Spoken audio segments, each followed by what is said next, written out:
Whoopi. The math ain't mathing. You're rich. You're successful. So are probably everybody in her genealogy that will be. She has literally changed the course of her family's life forever. And she's trying to convince this young man that he just doesn't understand. And he should have called BS on her real quick. So we're moving right along to, again, this whole idea of this race hustling. And this is exactly what it is.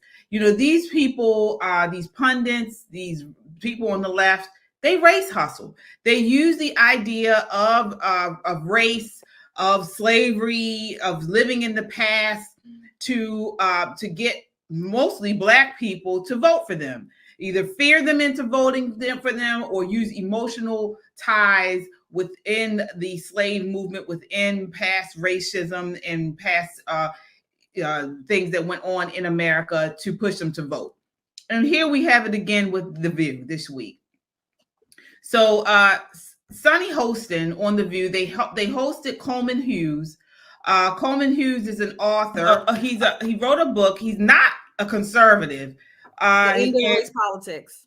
We'll say again, Shelley? The End of Race Politics. Okay, The End of Race Politics. And he was on The View this week, and they treated him awfully. Yeah. I felt like he took it better than I would have took it. Oh yeah. I would have been complacent. Y'all remember when she was on there? Yeah. She said, "Is this blackface, Joy Reid?" Is this Joy speaking? The same Joy? The same Joy that paraded around in blackface not too long ago? Come on, Joy. I don't think you should be asking these questions. I am an African American. Excuse me. Oh, that was a classic. That'll never get old. Yeah, that was good. So I want to take you guys through this. They're talking to him about his new book, and look just how they are going through this book here. And it's hard. You're cute and submissive. It's hard. I am a man repellent. It's hard because all I do is go to gay events and drag shows and anything to make a buck, save a buck. Anything to make a buck. It's hard.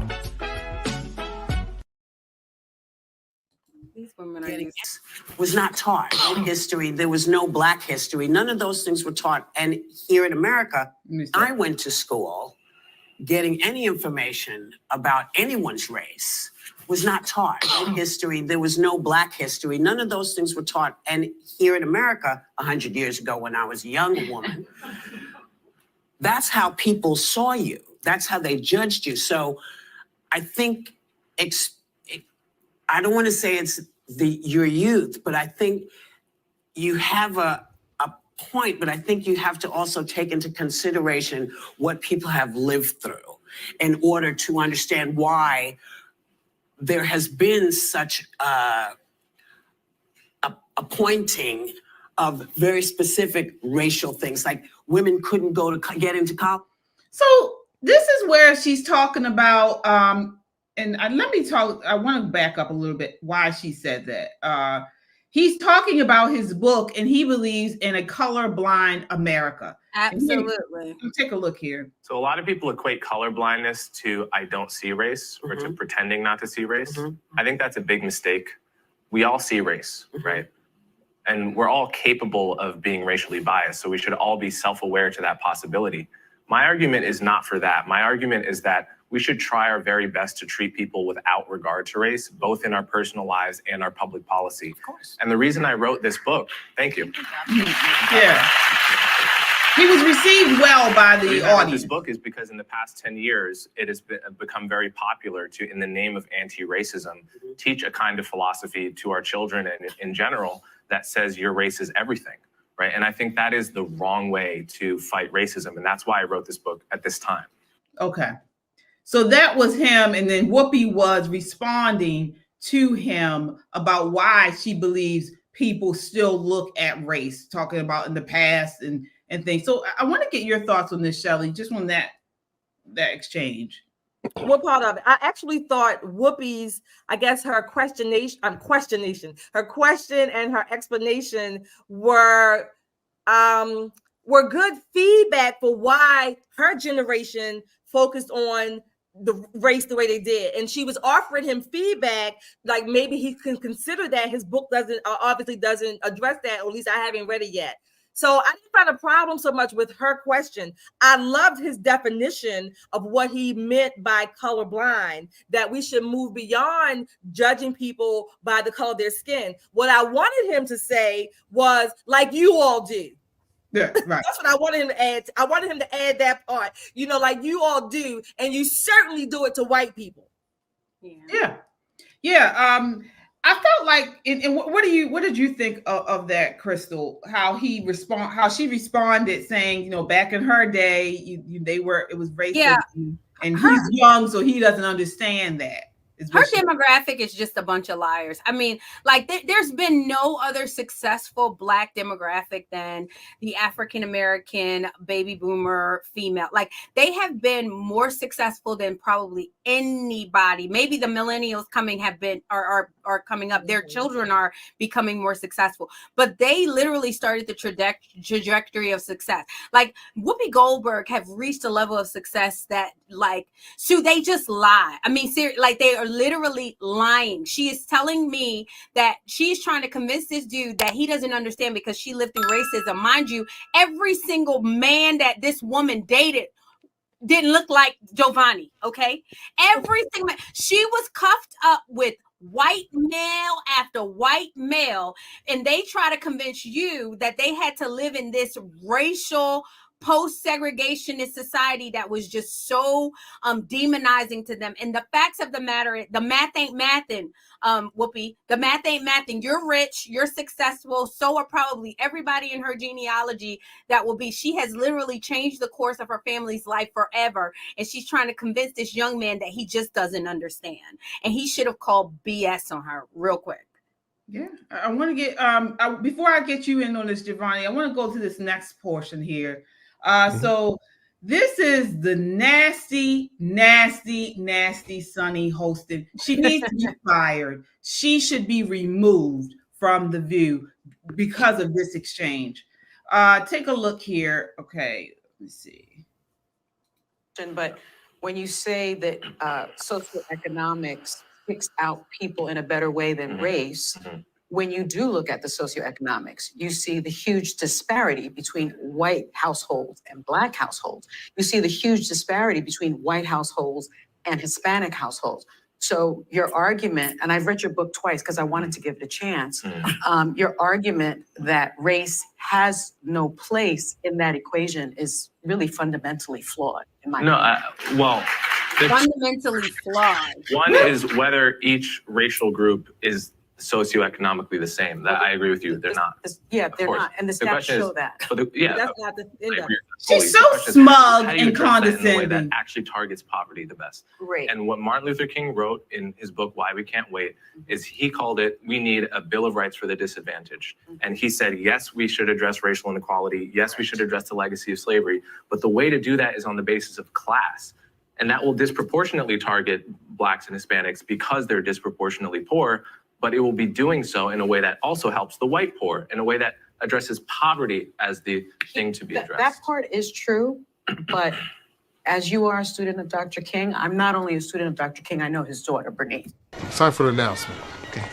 Okay, people, tomorrow morning, 10 a.m., Santa's coming to town. Santa! Oh my God! Santa here? I know him. She loves the name. Oh, wow. Whoa, wow. So this makes her the person to talk to about Martin Luther King because she knows Martin Luther King's daughter. And Martin Luther King's daughter knows him very, very well. Listen, how old was she when he died? Again, this is why I recommend reading Color, Communism, and Common Sense, right? Because unless we do it the way that includes this Black culture, this Black divisiveness, Black and brown, we got to address the race aspect of it. It doesn't work, right? I think it's like chapter 8 in Color, Communism, Common Sense. But she said all that to say nothing and to look at the facts, right? She didn't talk about the number one driver that really determines class success, which is family. And if we look at which community has the most broken families, that will correlate to why that same group of people aren't experiencing economic success, right? And if we look at things like, the economics and what the driving factors of that, the number one thing will be to fix the family unit, right? Go back to a moral foundation, right? Because if you look at the people that are well off, what do they have in common? If you go to the schools right now and say which schools are performing the best versus which schools are performing the worst, it's generally the ones that have the highest parental involvement. So instead of talking about those things, right, we always have to make it about, okay, we have to address Black people. And that's where she's, again, these people are towing the line of the communist movement, right? Because it always has to be about race. And this is the only thing Black people now in America are being used for, because we're trendsetters, right? Black people, I strongly believe Black people are trendsetters. And now we are being used to push this communist message, right, of divisiveness, and that the only way we can be taken care of if the state mandates it, versus using our own ingenuity that we have within our own community that was destroyed by a lot of this communist ideas, and get that back and say, hey, we got it. We had our own bus routes. We had our own doctors and lawyers and school systems. We had all of that until this idea saying, hey, the white man has to give it to the Black man. Let's make it happen, right? It's they're just towing the line. It's sad, and the condescension that she has, the nasty smugness that she goes about with this guy is really, it's uncalled for. It really is. And Sonny, Bernice was 5 when her father died, so I'm sure she knows him really, really well. Oh, she's got a really good understanding of Martin Luther King. She was 5, boo. She was 5. She a hustler like you. If she's sitting up here telling you, oh, I remember when my dad used to just speak and tell me, she was 5. Yeah. And this is it. I don't know. I'm not gonna minimize Bernice's I know she didn't have a relationship, but just like all of us, we didn't know Dr. King personally either. We read about him, we learned about. So I'm saying his daughter's relationship in that way, I'm not going to minimize that one way or the other. No, but I will say, I did pull out my book, Why We Can't Wait, the one they were talking about. And I went to the chapter, and it's actually on page 170 and 171, which centered around that discussion about Martin Luther King talking about the disadvantage, the Bill of Rights for the disadvantaged. Actually, when I read it, I think you could take it both ways. He's talking about a bill for the disadvantaged people. He talks about how white people were disadvantaged as well as Black. Then he talks about if we tackle poverty, he does talk about tackling poverty would really help everybody. So I think you could take it both ways. And there have been, I would say, critiques on the book where you could take it both ways. So I'm not saying that Sonny is right or wrong. Yes, she's condescending.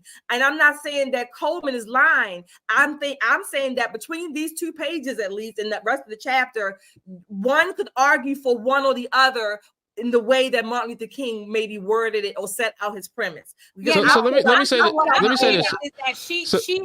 say this, Shelley. Like, I know his daughter as a like, oh, I know his daughter and his daughter knows him. But that's how she used it. So I'm not discounting Bernice. She's trying to discount him. Exactly. Right. I get that. Yes, that's what she does. It's like she doesn't, like she can't use her relationship with the daughter as a closeness to Dr. King. Like, right. She like the name drop. That's what she does. Yes. Yeah, but my thing is, right, like we live in America where we have freedom of speech, and that's the freedom to express your ideas as well. And what's happening is, right, especially on The View, right, they're just shutting down the ideas unless they are of a certain framework, right? And to your point, Shelley, about it can be interpreted one way or the other, right? That's part of the ongoing civil discourse, right? Exactly. That's part of us becoming a more perfect union, but that part has to be destroyed, right? That's why there's the attack on free speech. That's why there's censorship. That's why there's these other things in place now, is because instead of working towards making that more perfect union, okay, there was this great idea, how do we build upon that? What are the positives of it? What are the negatives of it? It's like, well, I was a friend with I was friends with his daughter, and I know exactly what he meant by that, and you're not going to tell me like that. She told me he told her. That's arrogant, right? And then I'm gonna go back. I'm gonna go back to Whoopi though. Right? I think I want to go back to Whoopi too, because she was saying that he's ignorant because of his youth, right? But it's funny to me because we can relate this back to Brandon Scott, right? Because they're propping him up because he is a young black mayor, and you have this young man right here pushing against the kind of mainstream and actually using his brain, right, to examine these type of things. And they're saying, no, we can't hear from him because he's too young, right? So it's not a matter of youth or age, right? It's a matter of do you toe the line, right? It's ideology. It's if I agree with your ideology or not. Because she even went further to say, Sonny did, because you are conservative or Republican. Well, we're going to get to that. That's the next part here. Take a look here. All right. Now she really gets nasty. Because prior to this, he provides some factual information. She doesn't know how to respond to that, so she responds this way. So your argument for colorblindness, I think, is something that the right has co-opted. And so many in the Black community, if I'm being honest with you, because I want to be, believe that you are being used as a pawn by the right and that you're a charlatan of sorts. He's not a Republican. So how do you... He's never voted for a Republican. You've said that you're a conservative. Now look, keep this up, please, producers. 1 bitch, 2 bitch, 3 bitch, 4 bitch, 5 bitch. These nasty women, you see, she's upset. Whoopi sees that this is wrong.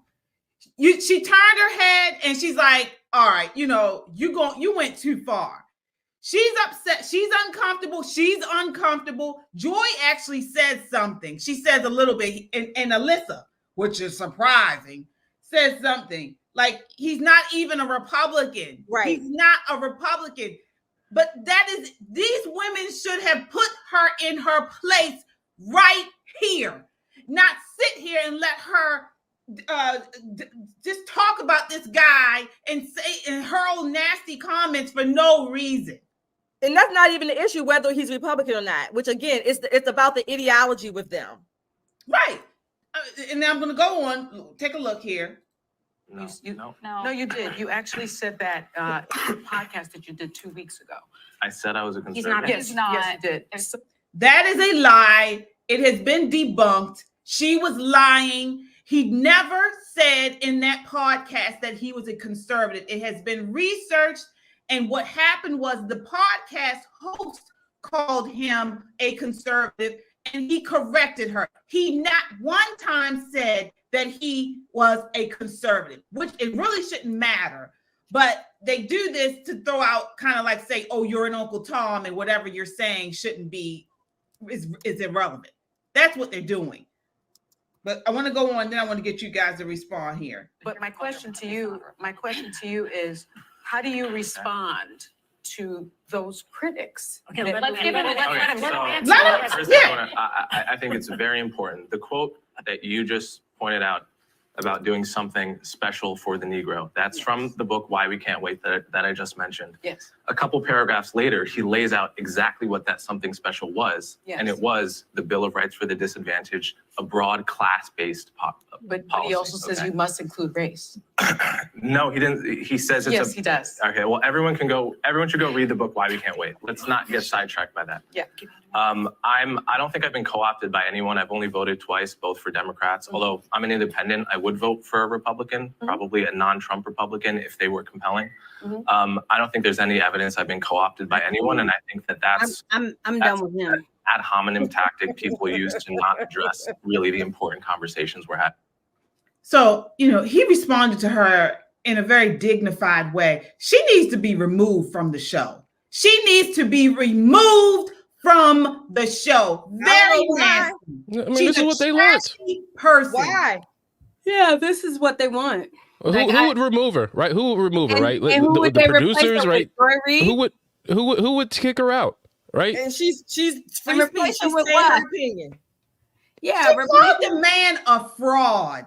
She discounted him just because they disagree. A charlatan is a fraud, like a snake charmer. Here's the thing about what I've learned. Here's the thing. Like, everything doesn't deserve a response, right? And you don't have to always defend yourself against, because it's, how do you prove a negative, right? You can't do it, right? So the wise thing to do a lot of times is just to shut up. Right? Just don't say anything. Let people show you who they are, because they will. Right? And you don't have to get out of character because someone is just is making false accusations. You can stand up for yourself, but after you say what you need to say, beyond that, leave it alone. Yeah, and that was her opinion. Yeah. And he let her back. See, I have a problem with people like him. Like, this lady is trying to discredit you. This lady is being disrespectful to you. She was very disrespectful. And if he would have got out of the pocket like that with her, it would have been over for him. His career literally would have been over before it started. And so I have a problem with a lot of these men like him say things like, oh, a non-Trump Republican, because Trump chooses to go toe-to-toe, blow for blow, round for round with these, like, he chooses. He's not gonna let you call him those kinds of things and just rise above it. Like, and I feel like that more men need to start like coming out. Like, you're not gonna talk to me like that, bro. Like, I don't like back. First of all, you're in my face. That's what he should have said. He said, give me 5 feet is what he should have said.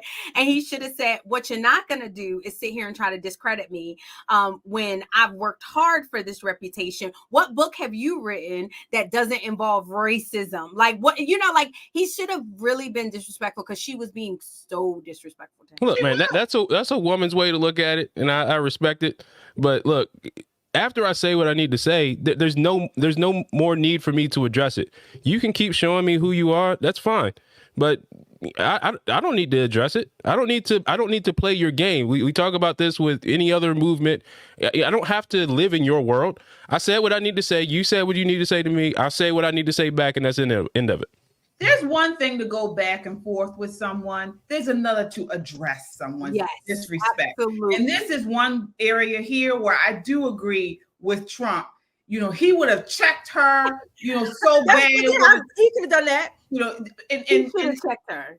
She needed to be addressed. Not only did it's one thing to disagree with someone, but like you said, she discredited him. It was disrespectful. She called him names, and she straight lied about him saying he was a conservative. How did she discredit him? Like, because we can see she was condescending. Hold on. Look. Like I said, definition of a charlatan. Like I said, when someone shows you, read the book twice. Let me say when someone shows you who they are, just leave them right there, right? But he addressed it, and what happened afterwards, right? More people have looked this up. More people have gone and debunked it. More people have done more of their own research as a result of this, right? So his job is done, whether you agree with him, like him, or whatever. He said, look, I've done the research. I've done my job. And then he moved the conversation forward. That was it. He was very gracious. He was very gracious. He was very gracious until he said, "I'd probably vote for a non-Trump Republican." But I mean, that's where you get offended. That's where you get offended. My least issue. I mean, I don't think she should be fired for that. She's nasty. She's condescending. I don't think she should be fired. She gave her opinion, and whether or not he agreed with it, we agree with it, or even our co-host, why should she be fired for that? She's just nasty. She's just nasty. She should be fired because the way that she spoke to him was disrespectful. She lied. She lied. She needs to come back and do a correction. He never said he was a conservative. She lied about it, and she was actually okay.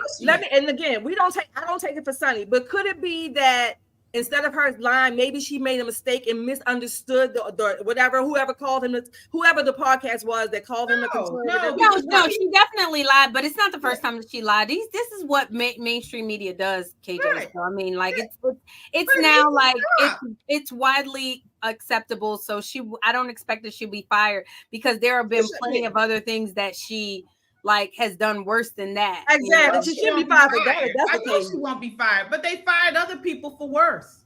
I mean, for less. They fired other people for less. Look what they did to Megyn Kelly. They fired her for she wouldn't kiss the ring. Right. Exactly. Megyn had a whole different ideology. Number one, she was on ABC. The same. He was on NBC. Yes, he was on These NBC. People, they. This is what I'm talking about. There is a standard or a set of rules for the left and a set of rules for the right. You got it. Well, that's because of the right. Because she conducted the interview in a very trashy way. It was unprofessional, and she lied. She stone cold lied, and when he told her she was incorrect, she then continued with it. I mean, look, she's just following her leadership, right? I mean, look at Biden. Look at how many times Biden lied, how many times KJP lied, how many times. Look, I mean, we cannot. They should not be allowed to do it. It needs to be addressed. Look, I hear what you're saying, but it's not. Who's going to address it? If we're not in charge, then who's going to address it? But that's why, honestly, KJ, that's why because their side is not going to address it. They're in charge, is what I'm saying. That's why they have platforms like us. That's why, like, we are to the point where we just like unfortunately, the conservative folks didn't invest enough in mainstream media to get this ship. I mean, but this ship has sailed. I mean, like, they lie on conservatives so bad. That's why I make it my duty, like, in every single time, I'm like, that's a lie. That's a lie. And I mean, that's all we can do at this point. Or sue. You can sue. Yeah. He could take action based on, if there is some type of liability to it, and that's where maybe Sonny could there be some corrective action taken. Right. But right now, she showed you who she is. She hasn't been any different, right? Exactly. It's the same attitude, Sonny, that you've seen before on that you've come to know and love. A long time ago. Same lies that the whole channel spews, right? So it's, I mean, I know, but it doesn't make it right. But I do need to acknowledge, we do have some super chat.